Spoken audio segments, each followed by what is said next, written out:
Everyone, Ireland is rising. Yesterday, a big protest took place in Carrickmacross, County Monaghan, against the government policies and against what's happening in their town. The Carrickmacross is a town in County Monaghan, about 50 miles northwest of Dublin, quite close to Dundalk, and has a population of just under 6,000 people according to the most recent census.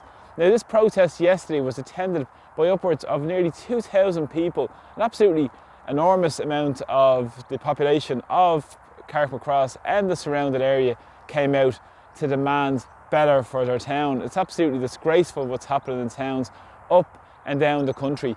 This is in the response to a man that was charged last week for wielding a knife on the streets of Carrickmacross. This was absolutely outrageous, but again, these are the myriad of issues that are coming because of government failures. Now, we've seen the government not supporting communities up and down the country. We've seen it with lack of basic public services, and also we've seen the mass immigration chaos wreak havoc in communities because of lack of integration and next to no public consultation. But what was interesting yesterday is this demonstration was led by ordinary people. It wasn't led by any political figures or local politicians or elected officials or elected representatives didn't show up. But of course, they'll be now running for cover over the next number of days. And I understand that even Sinn Féin are organising a meeting in a couple of days around the issues that are facing the people of Carrickmacross. And what's also interesting as well is we've seen the profiteering from the immigration chaos, and in particular, local Monaghan men have been profiting from it, Monaghan families, as Seamus McEnany, who and his family have been in receipt of over 130 million in the past 4 years. Now, of course, through the involvement of his company, Brimwood, he has up to 14 probably family members involved in this business. Nephews, sisters, brothers are all involved in a family business of making massive profits as a commercial property owner from mass immigration. And what's also interesting is McEnany owns about 6 hotels in Monaghan. I think he owns 4 in County Louth, 4 in Donegal, 1 in Sligo and 1 in Dublin also.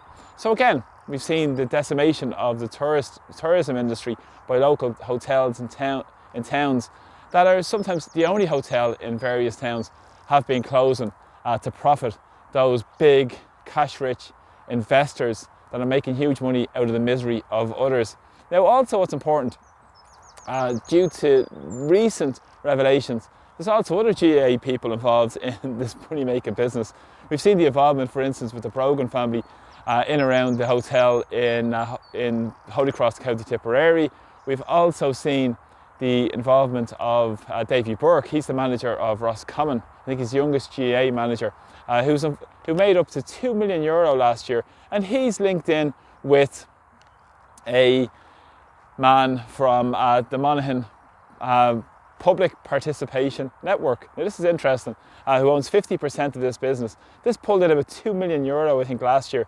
And of course, this man is the name of Declan King, and he's profiting from it. And it's interesting when you talk about this Public Participation Network.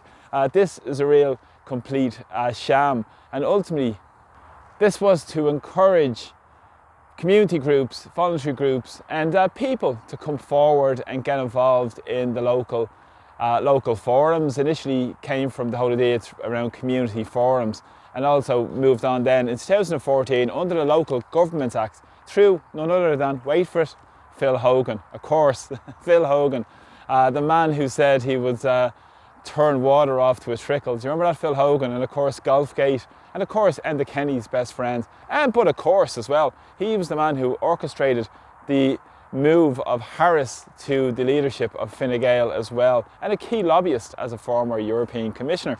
But Phil Hogan was the man, as Minister for Local Government, that brought this forward. And this really is fundamentally about top-down participation.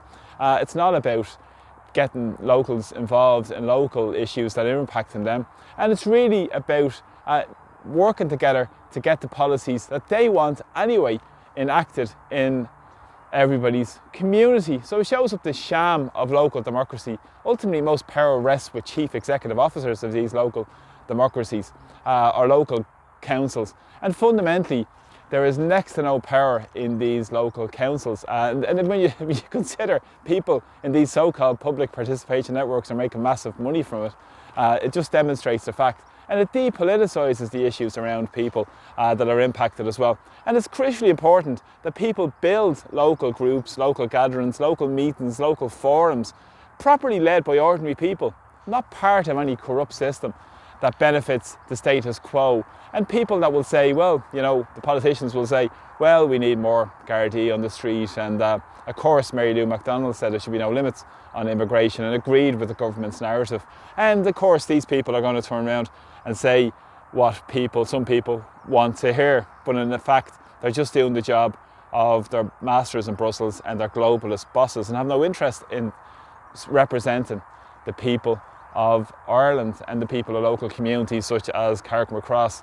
So fair play to the people of Carrickmacross. Keep going, stay strong, and keep building local forums. Local democracy starts from communities, from the ground up, where you have local meetings in town squares and have those discussions openly and honestly to what impacts all of our great towns, villages, communities up and down this great country of Ireland. So it's important that more people are coming out and speaking about these issues. And we've seen it from last week in terms of the numbers on the streets, but it's vitally important that it's not led by political parties who ultimately sell them out and sell people down the Swanee rather than representing the interests of ordinary people. And so many people, as I said, in Ireland are profiting from this. The commercial property owners, the big employers, and it's ordinary people who are picking up the tab. But people have had enough, so more and more people are coming out, speaking up about what's going on, and it's great to see. So keep going and stand up for the interests of Ireland and stand up for Irish sovereignty, Irish independence, and fundamentally to bring democracy back to each and every community, which is fantastic to see in Carrickmacross yesterday evening. So thanks a lot for the support, and please keep sharing my videos as well. So thanks and subscribe. Thanks, take care, Slán.